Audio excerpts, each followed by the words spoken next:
This is Metal Mike, and in this episode of the 80's Glam Metalcast, I talk to a legendary vocalist, solo artist, and formerly of TNT, Tony Harnell. Now, I'm a big TNT fan, and I definitely nerd out on this one, so I'm saying sorry in advance. We talk about what Tony's up to today, and we hear tons of classic stories from his time in TNT. Check it out. Tony, welcome to the 80's Glam Metalcast. How you doing tonight? I'm doing good, Mike. How are you? Great, sir. A pleasure to be talking to you. I've been a fan for a long time. Well, thank you very much. I appreciate that. So you've had some new albums out recently. You've had the Love Killers album. You've had Starbreaker new album. What do you want to say about these releases, Tony? It was just, it was cool to be able to put two albums out in 1 year. I hadn't put out a lot of music in the previous few years, so I've been doing a lot of touring with a couple of bands, but I had not released any new material. So that was really cool to be able to do that last year and have two records out, plus a live DVD that they put out in the middle of the year. So that was pretty good. I'm proud of them. I thought Starbreaker was really special and had some really special qualities, and it's always great working with Magnus. And it was nice to get the Love Killers album out before the end of the year as well. A lot of people seem to like that one.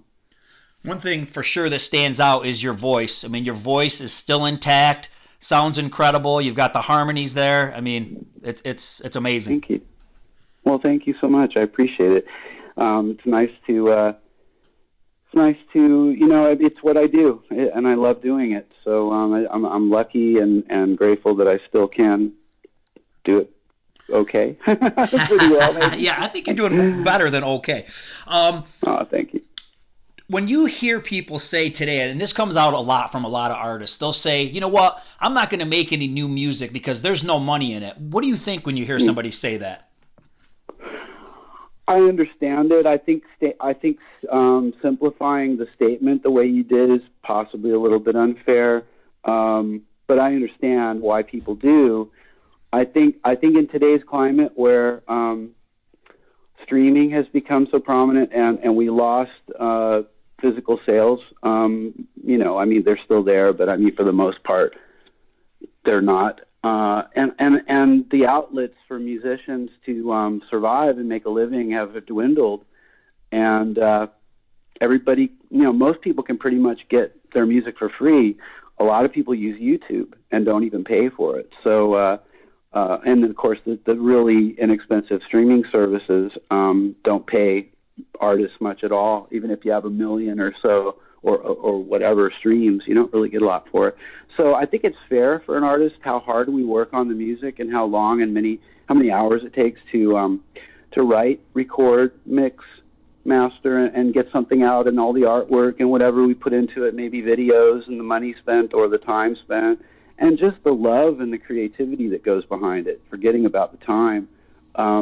It's a lifetime of experience and creativity that goes behind these things. So I understand, but, I think it's going to change. And I think that what I do like, the trend that I'm seeing that I really enjoy is the trend back to shorter albums. Mm-hmm.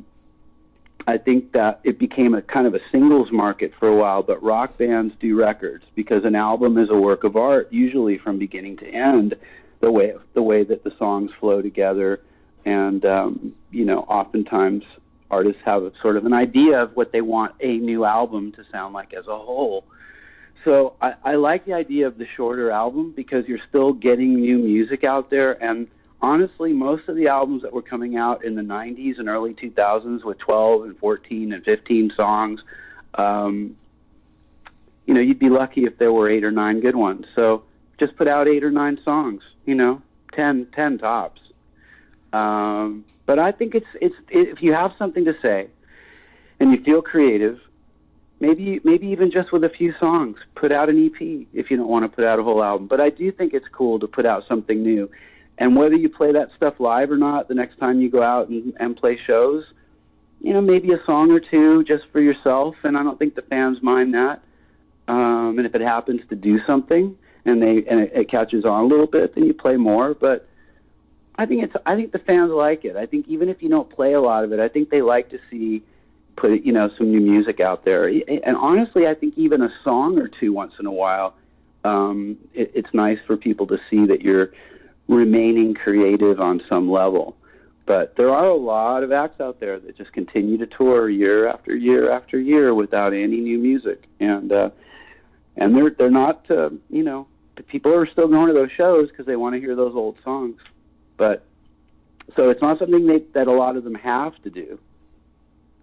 So it really comes down to whether they want to. So I understand the argument from a lot of artists that have decided to do that. And I'm not sure it's just about the money. I think a lot of it's just about the lack of promotion and the lack of interest that seems to be there. I know as a fan, I mean, I'm always looking to hear new music. And I think especially since I've done the podcast, a lot of times I'll dig deep into an artist's new release. And it's really great. The more you listen to something, the more it catches you get into it. It catches on. And and it just reminds me of the old days, when I had an album and I'd listen to it every day, and I'd go on. It was on the radio, it was on MTV. Those are the components that are kind of lacking today. You know what I mean? That hinder you to get into an album like you used to. That's very true. I mean, I grew up in the days where you get an album and you get it home and you open it up and you sit and listen to it while reading the lyrics and the liner notes and. I found myself, by the time I was a teenager, I knew who all these producers were because I read every single word of the liner notes, all the thank yous. I knew who all these people were before I was even interested in who they were, just because I really loved the band. So I do think that's missing, and I think the experience of just shutting out the world and listening to an album. We have these phones now. Most people listen to new music on their phones, and it's distracting. You have all these notifications coming in, and people are messaging you, and emails, and da-da-da-da-da. And it's like, no, you have to shut the world off, put an album on, sit back with some nice headphones on or great speakers, and take it in. That's what the artist intended for you to do, is enjoy it fully, not just in passing, so that's a lost art too. Listening is just as much an art as playing or performing.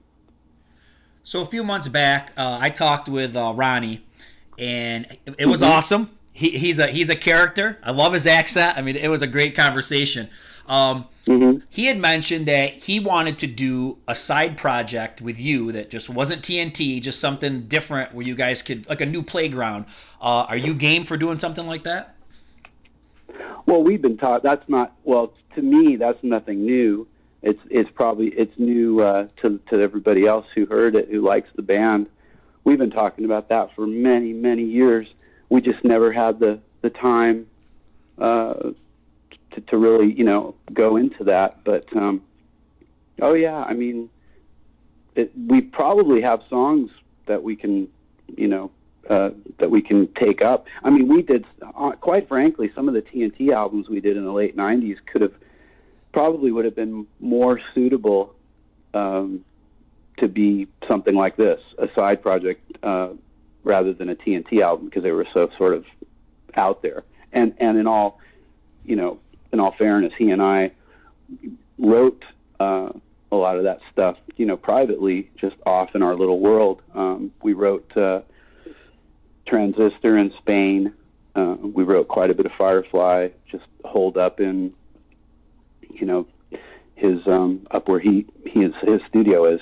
So, no, it's a great idea. I'd love to do it, and hopefully we'll. Right now, none of us have anything but time, so hopefully we can get a couple things together. I don't love working with him long distance because we have such a connection in person, but we'll see how that goes.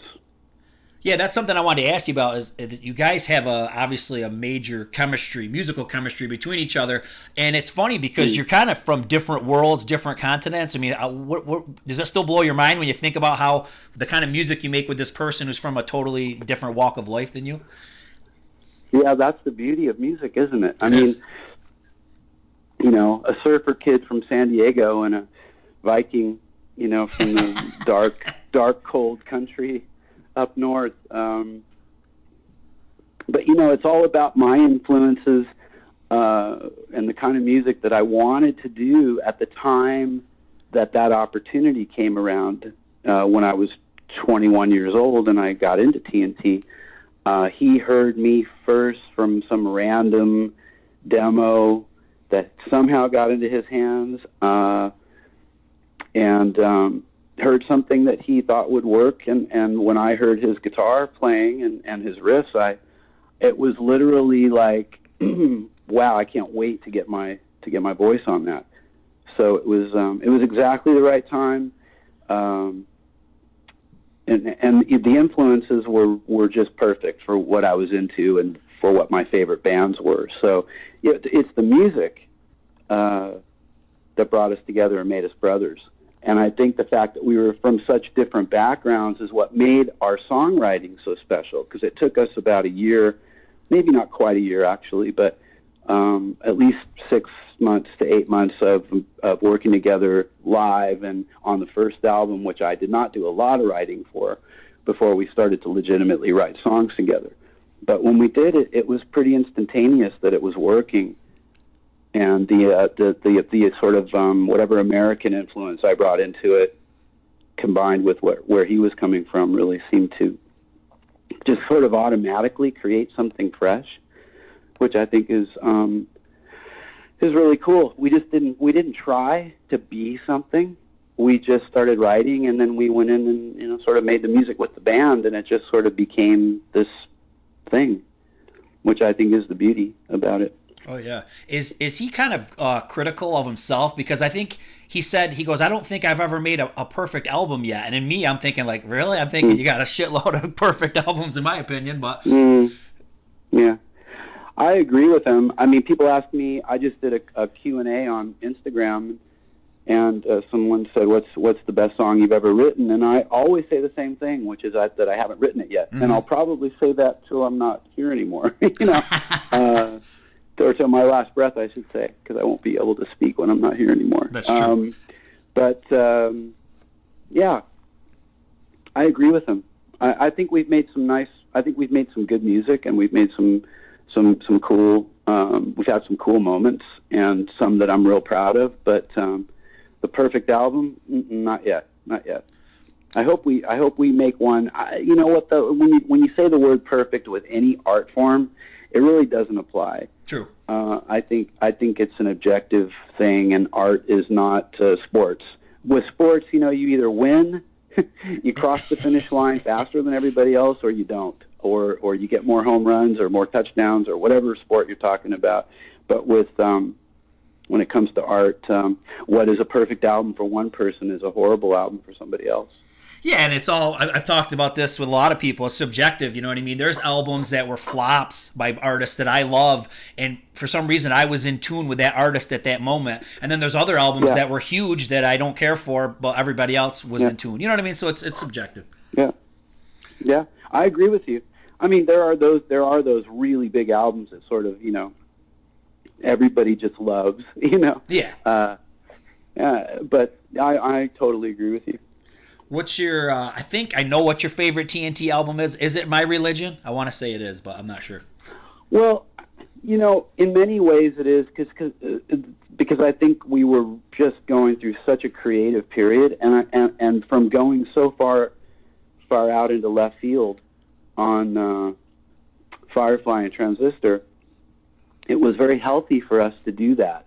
So that by the time we got to My Religion, and everybody wanted to reel us in and have us do sort of a classic album that would appeal to everybody that loved us, we were sort of, I don't know, at a better writing level than we would have been had we not done those two albums. So then we were able to sort of say, okay, we know what to do. Let's figure out a way of doing what everybody wants but pleasing ourselves. And that's what I love about that album, is we were just onto something. and it felt real good, and it was such a good creative period that the follow-up album, which maybe isn't quite as strong in some ways, has songs on it that are maybe even better than My Religion, which is All the Way to the Sun. So I think that was a very good period for us. As far as 80s albums go, I think probably Intuition is would be my favorite from that era. Sure. I'm glad you mentioned Intuition, because that's probably my favorite. Once again, I love My Religion. I agree with you. I think you kind of brought TNT into the modern era with that one. So like elements from the past are there, but then there's modern elements too. But there's something about Intuition, and I got to pick your brain about this and see if what I can get out of this. But if to me, it really doesn't sound like any of the other TNT albums. And was that a conscious effort, you think? Were you shooting for something on this album? On Intuition? Yeah. Well, you have to remember, I mean, we had and people that Americans wouldn't have felt this, but like the fact that it's a Norwegian band, except for me, I mean, so Norwegian American or whatever you want to call it, the success that we had in Norway was insane. It was equal to if we had been, I don't know, Def Leppard or Bon Jovi over here. That's what we were in Norway. So, one out of I think the figure I remember hearing is one out of every 10 households in Norway had the album or something. Wow.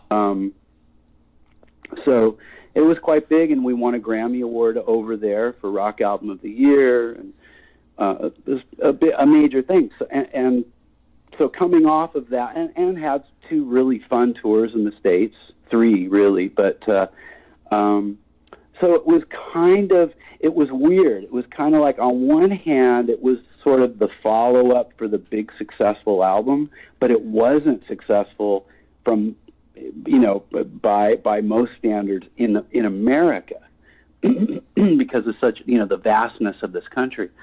So from that standpoint, we had a lot to prove.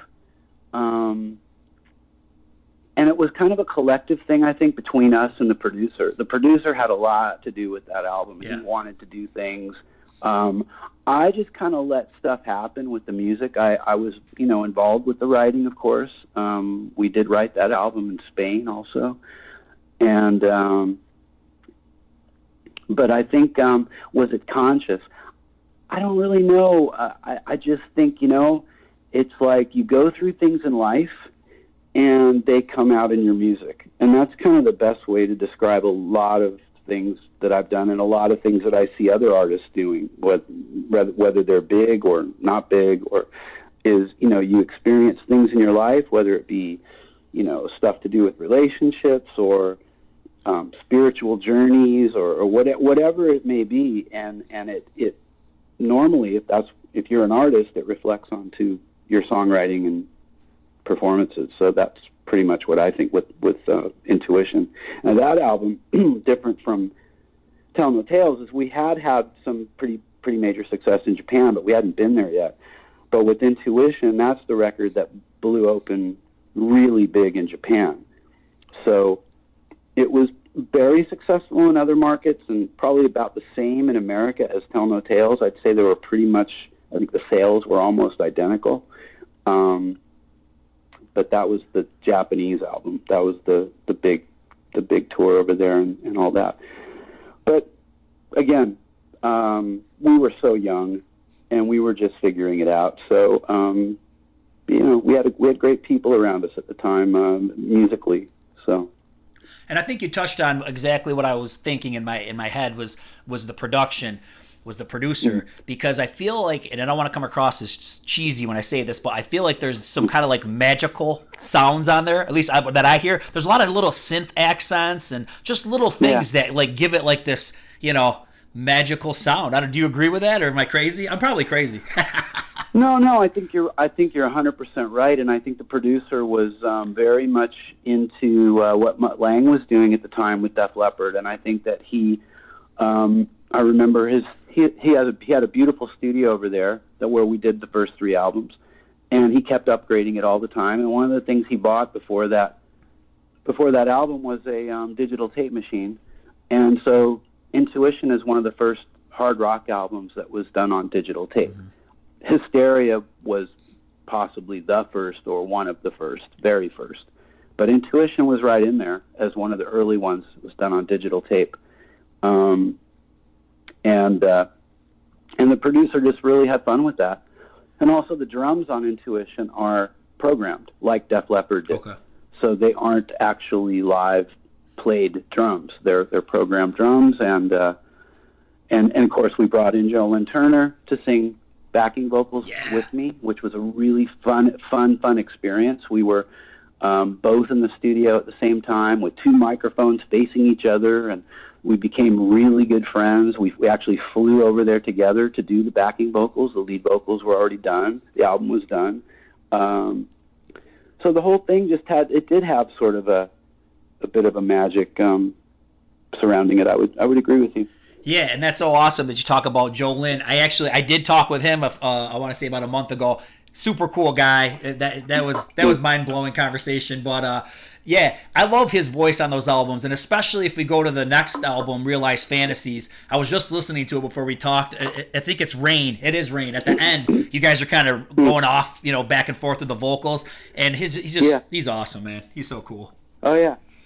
No, he's a dear friend. I got to see him a little over. Well, it's been longer. Well, I can't remember anymore. I guess it was a year ago. Wow, it's been these last couple of years have just gone by so fast. Yeah, I saw him at the beginning of January of 2019, and yeah, he's great. He's a great guy. Now, Realized Fantasies. Once again, you read so much crap online, little blurbs. I want to say you said something like some of the lyrics on that one make you cringe. Did you say that or no? Am I dreaming that up or no? Did you say that? No, you're not dreaming it up. Okay. Okay. The label was trying to pressure us after Intuition.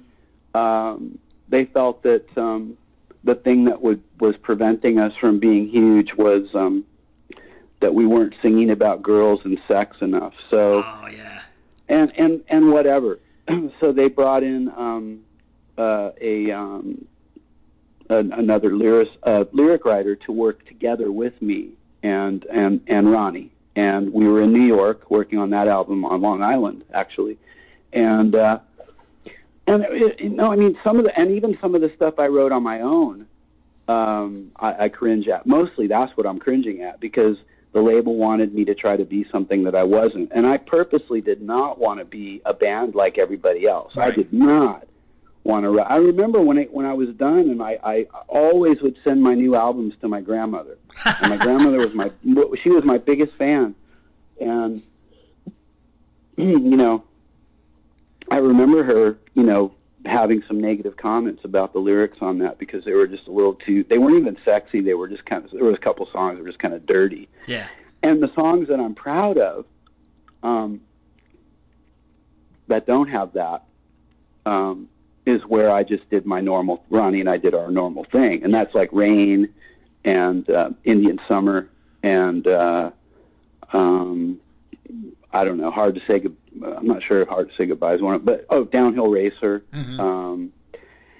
Just where we just did what we normally do. And Lionheart was actually, I would say, a successful collaboration with the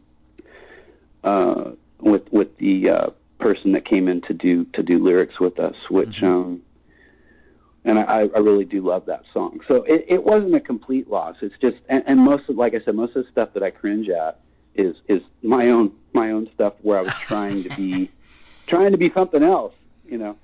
I think one of the things that was kind of different about TNT, whether it was a successful formula or not, was just that we wrote about things that, I don't know, something a little bit deeper that I was striving for anyway. And I was lucky in that the band, being Norwegian, just kind of let me run with the words. Some of the stuff, I look back and say, I was growing, I was figuring it out. I wasn't maybe the best all the time. But that's part of growing as an artist. You sort of try each time with confidence and get better.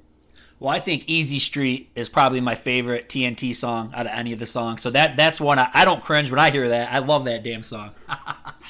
That's actually, no, those lyrics are cool. That's cool, and that's another successful collaboration with the guy that came in with us. And yeah, cool track. Very Queenish, Queen-like. Yes. Now, you touched on something that I was going to ask you about, and I tried to get this out of Ronnie, and I think he alluded to it a little bit. But when you think back, let's skip back to the 80s, because you talked about this already. You guys were singing about very positive things, uplifting things, and when we think of the Motley Crues and everybody else, they're singing about the most negative, sleazy, crazy shit that you could sing about. So, do you think that hindered popularity in the U.S.? Your subject matter that you guys sang about?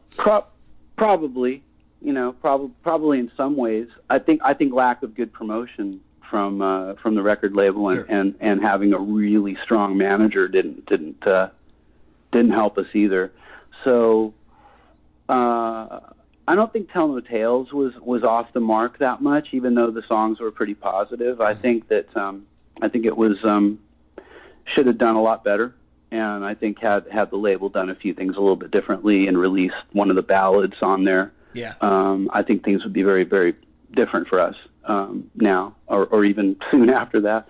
But it's not stuff I dwell on, that's for sure. You can't. But I think that's possibly it. Intuition was a lot more spiritual, not from a secular place, but more just generally speaking. Mm-hmm. I was reading a lot of Buddhism stuff and stuff my grandmother was sort of passing down to me, and was just kind of coming out naturally in my words, and that's probably why it took off in Japan. They seemed to really relate to the energy on that. Two more thoughts about Realized Fantasies.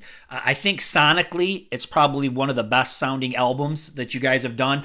And I feel like, what pisses me off sometimes is that music was sounding so good, like for all the big label hard rock albums, 1991, 92. And then obviously, we've talked about this on my podcast a million times, the rug gets pulled out and grunge and everything starts to sound like shit again. It's a real shame. There were so many excellent sounding albums, but obviously they weren't commercial successes based on what was happening. You know what I mean? Well, people that are 80s rock fans hate when they talk about this with me, because I'm the guy that I have a little bit of a different perspective on it than the rug got pulled out and grunge came along. My opinion is that they started signing too many bands that looked and sounded the same. Oh, totally. And that started in that.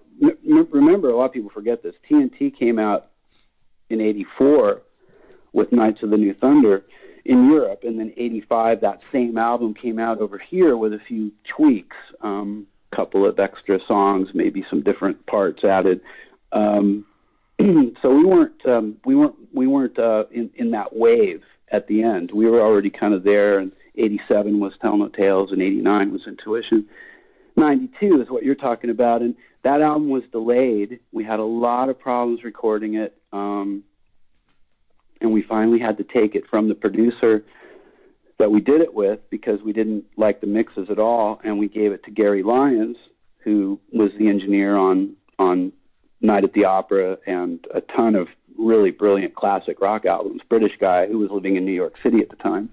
And I actually took my Mazda Miata and loaded up all the tapes into my car one day and drove them straight into the Hit Factory in New York City and gave them to Gary Lyons, and he pulled the stuff up and was like, "What happened here? Who recorded this?" There was a lot. When you say it sonically sounds good, he did a lot of cleanup work, and I fixed some things with him in the studio. I recall pretty well. So he really did a great job fixing that thing because it was not going the right way. So I have to give him a lot of credit. But I think 80s rock. I don't like to use the word hair metal or whatever people call it, hair bands, because I think that takes all that practice that most of us did and all the work we did to be good at what we did and kind of reduces it to hair, which is kind of But I get it. Some journalists came up with that at some point in the 90s after it wasn't cool anymore, and it just kind of caught on. But I think the genre ate itself, and I don't think that's even the band's fault. I think it's the industry, and they do it every time. Every time they did it with grunge, for God's sake. Oh, definitely. So every time something takes off, they want, let's get more of that, and let's do more of that, sign more of that. And so I remember looking at those magazines back in the day, whether it be Hit Parader or Metal Edge or Circus or whatever, and I'm like, oh, you guys are in the new, and I'd open it up, and I just in passing, as my eyes would scan the pages, I really had to concentrate to find us, because as I would turn the pages, all the bands had similar hair. Yep. All the bands were getting their clothes designed by Ray Brown or somebody similar.